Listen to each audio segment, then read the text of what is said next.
Welcome everybody to the What's Cooking Show. I'm your host today, Joey Quibido with Cash Safe and Piggly Wiggly. And I'm Chef Jason Huguet from right here at Steamboat in Washington. Y'all, we got an interesting show today. Jason has come across this very nice piece of equipment. It's like really, really old and some of the best stuff. He's gonna cook us a great meal. I'm going to show you today how I use this stove top. It's a cast iron flat top. Tell you more about that later on. But I'm going to show you how to do an appetizer and an entree with a vegetable all in this one item. I'm going to show you how to do it right Join here. us back for more What's Cooking.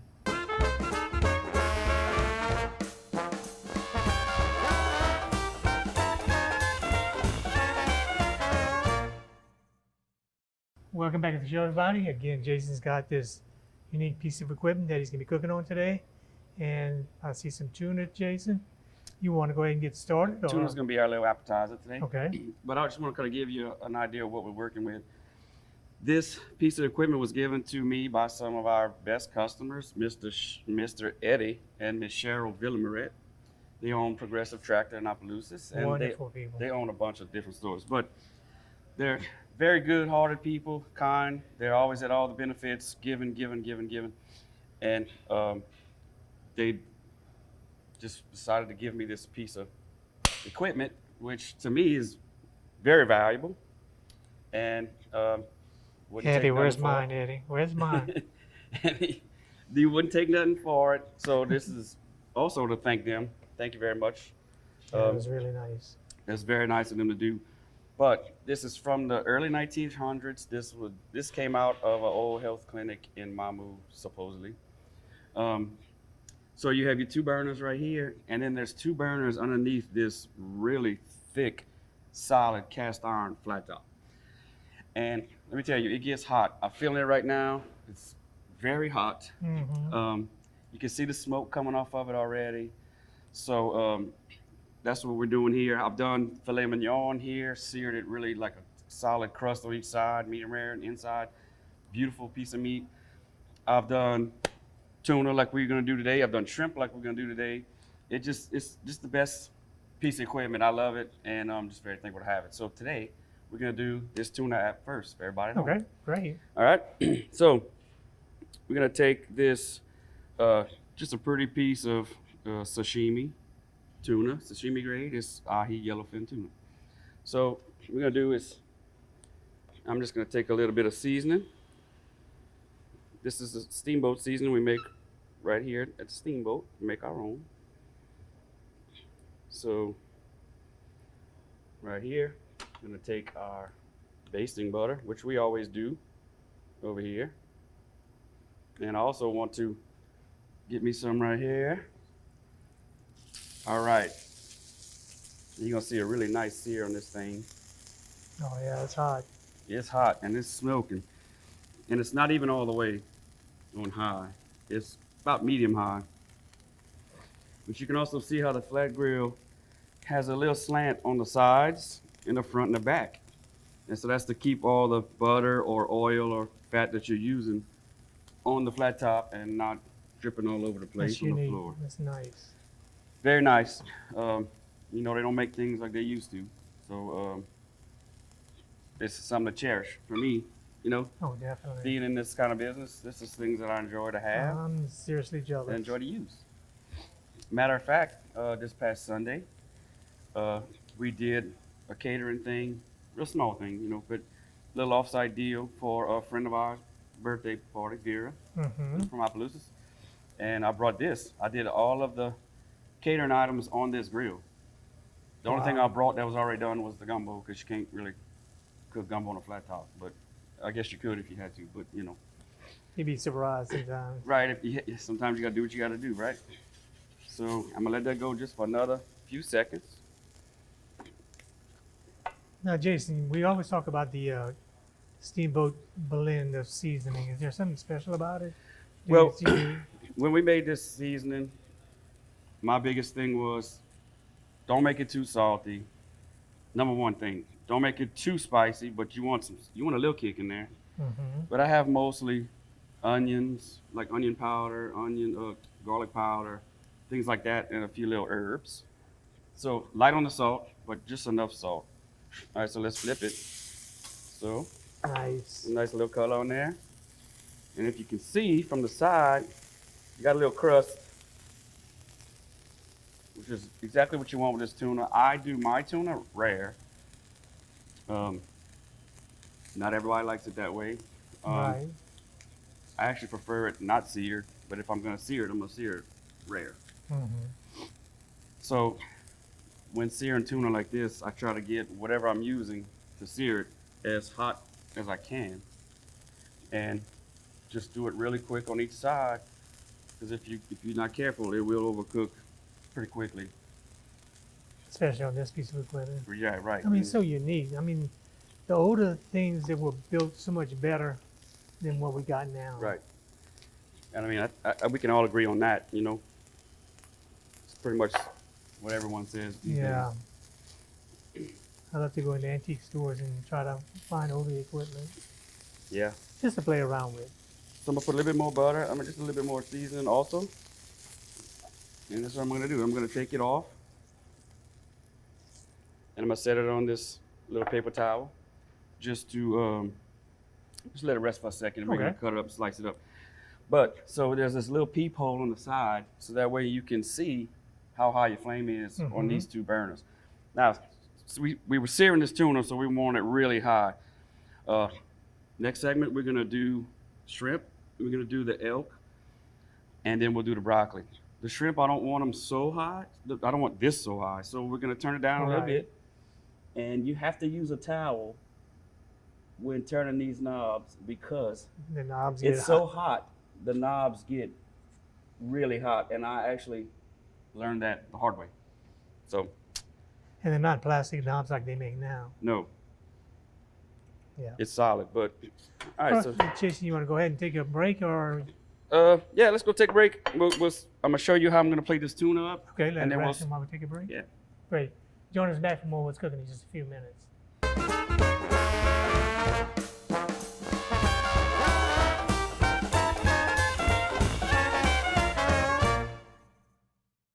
Welcome back, guys. Again, Jason's cooking his appetizer right now. We've got some fresh tuna, and we let it rest for a while after he seared it really pretty on this Still piece got a of good, equipment. good rare. And he's gonna All right. slice it up for us. Yep. And we're going to show you how we're going to present this. You can hear the crunch Right. as you're See? cutting it. There you go. Pretty. Yep. Good and rare. Now watch. I'm going to put this like this here. Right. And put a little pretty on there. Now, this is a little ponzu sauce. I put a little bit of wasabi in it. Mm-hmm. Ponzu sauce is really just like soy sauce with like citrus and lime added to it. So it's pretty much gonna be our appetizer for today. We can Okay. try that in a little bit. Y'all can see what it tastes like. Now, Looks wonderful. what we're gonna do next? Let's do these beautiful shrimp. These are some Delcom shrimp, really beautiful shrimp. I seasoned. Very nice. Like you can see, they were like just this iridescent color, like pearl color, before I seasoned it. Beautiful. So today, so we're gonna do. Let's see. All right. I turned our flame down a little bit because you don't want it too hot. We're not trying to sear the shrimp, and these gonna cook fairly quickly.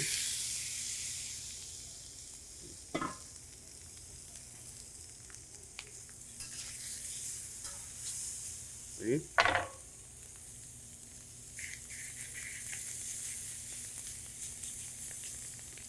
Pretty fresh shrimp. Can't go wrong with that. You can smell the difference too. Definitely.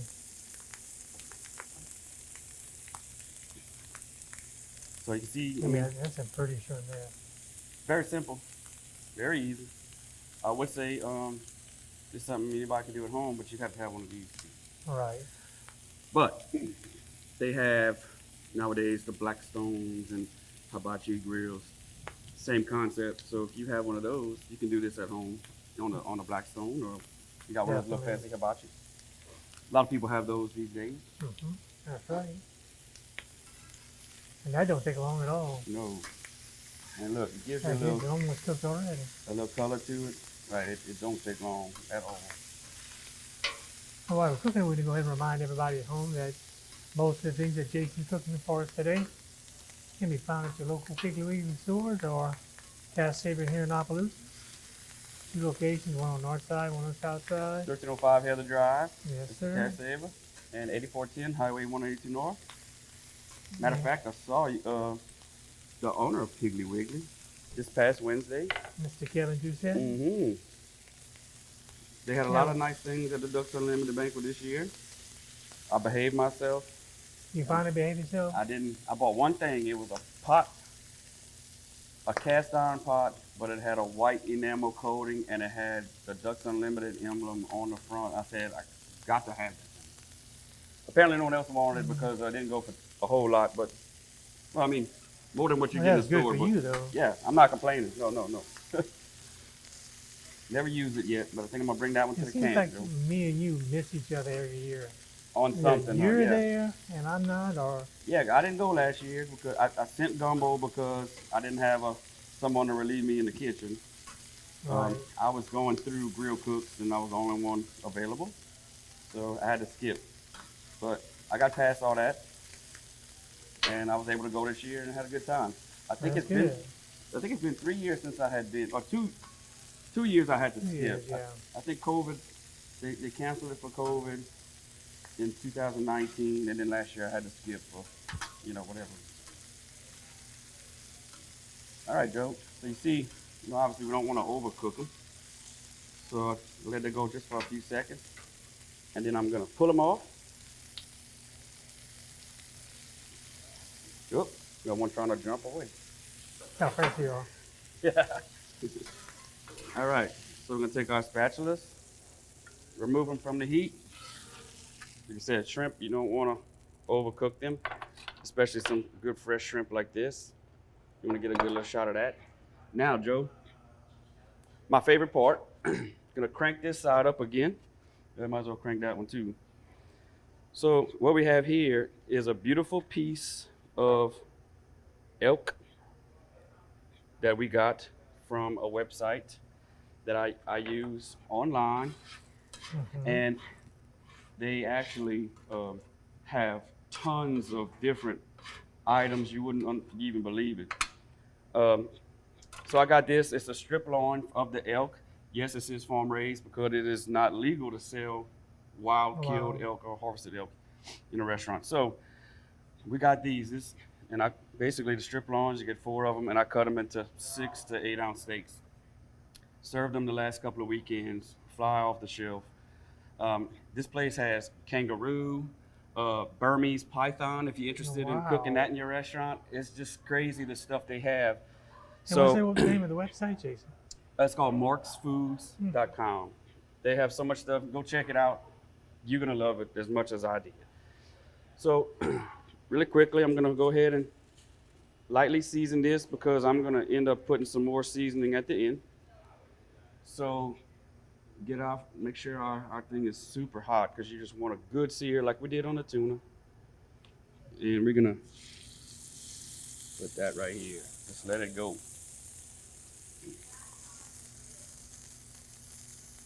Now, this one,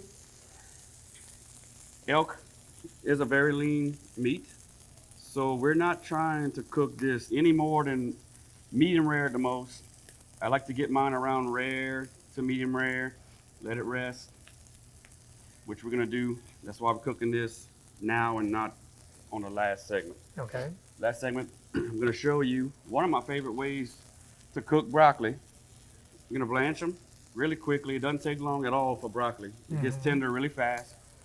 And we're gonna throw that on the grill to finish our entree. And that way we have cooked a complete, well, say 2-course meal, an app and an entree with the trimmings all on one stove. I say easy cleanup. It is really easy cleanup, but you do have to clean this flat grill like a cast iron pot, so it's a little different. but it's not so bad. The only thing is that it's just really heavy. Yeah. And So- don't do it while it's hot. Don't do it while it's hot. That'd be impossible. Yeah. So yesterday, what I did, I put some hot water on it, and I threw a lot of kosher salt on it, Mm-hmm. and I took a towel and just scrubbed it with that. You know, like any other cast iron pot, you don't want to scrub it with a scouring pad or a Right, like- scrub brush or nothing. You don't want to do that. Go So, back the old way. That's what we right. did in the old times. and something this old and this nice, you got to pay it some respect and do it the right way. You know, that's just what you got to do, in my opinion. Oh yeah. So, I'm not ready to flip yet. Just want to check him out. Yep, getting a little. There you go. When you got something this unique, you want to respect it. That's what I'm saying, and you know, make sure you take the absolute best care of it because that's just it deserves it. Oh yeah, definitely. You know, They something make it this this old. long. Yeah, hey, I gotta mean, take care of it. It worked perfectly. I mean, the flames on the burns. Like just feel how hot it is right here. It's crazy. Watch. Oh, that's hot. That's hot.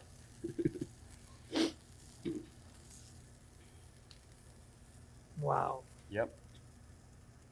Oh, that's gonna put your good sear on there. Yeah, man. So you can flip them now.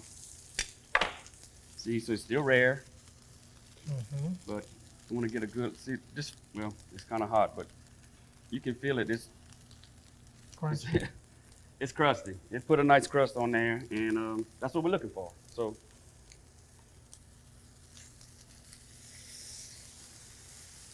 Yes, little it's butter. nice. like, Um, just think about you can. I mean, a good nice thick ribeye would be great on here. This, Oh, I mean, you're killing me. just think about it. Like, what can you not cook on here? It's true. Matter of fact, I did pesto penne pasta on this flat grill Sunday. Wow. I took my skillet and put it on here. It's The a heat. heat conductor. So that's all I did, and it served the purpose. Very nice. We can cook chicken breast. You can cook Oh yeah, frog legs, but yeah, alligator. look at that. Look how fast. Forward. Beautiful. So I tell you what, why don't we go ahead? We're gonna finish cooking our elk. Okay. Set it on the side and let it rest. When we come back, we're gonna do our broccoli and show you how to finish up. Great. Okay. Good deal. So come back to more What's Cooking.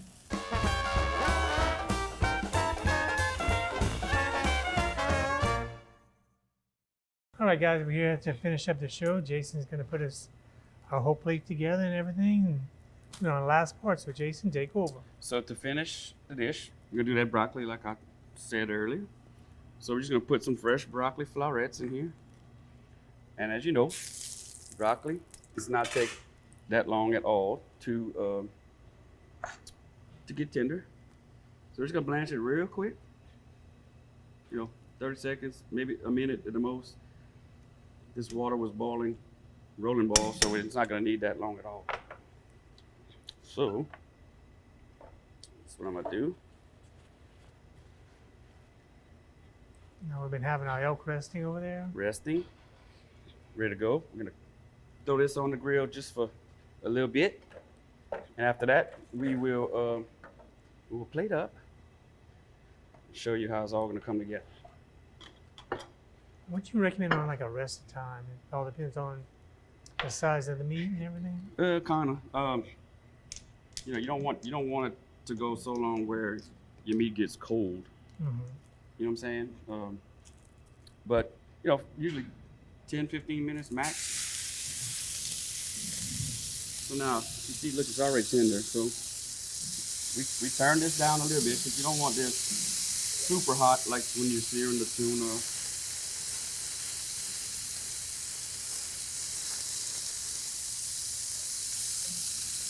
All right, okay. Make sure you get all that water off so we don't have these flames. You can turn that off, Joey. You don't mind? Oh, Now.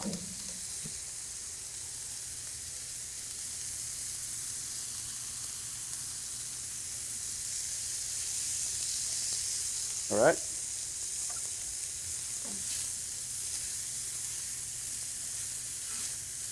So that broccoli's picking up some of that elk steak creamy.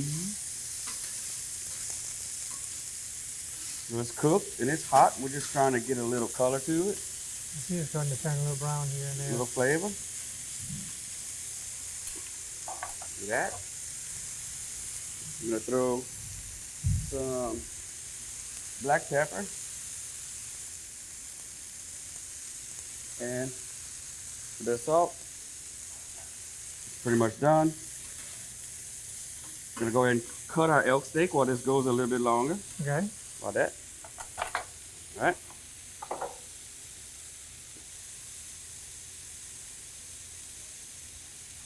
Look at that, Joe. Look, I can't even cut through the crust. Now again, at home, if you want this a little bit more, you can, obviously you can do that. I like to eat mine like this, rare. Just gonna cook it a little bit longer. We have to put you in a competition with Who's that? Gordon Ramsay. Oh, Garden? Yeah, he's something else. All right. So,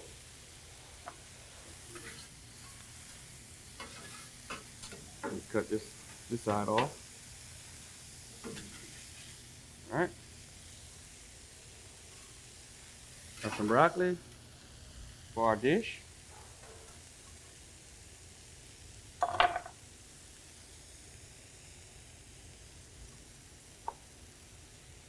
Now, that's it.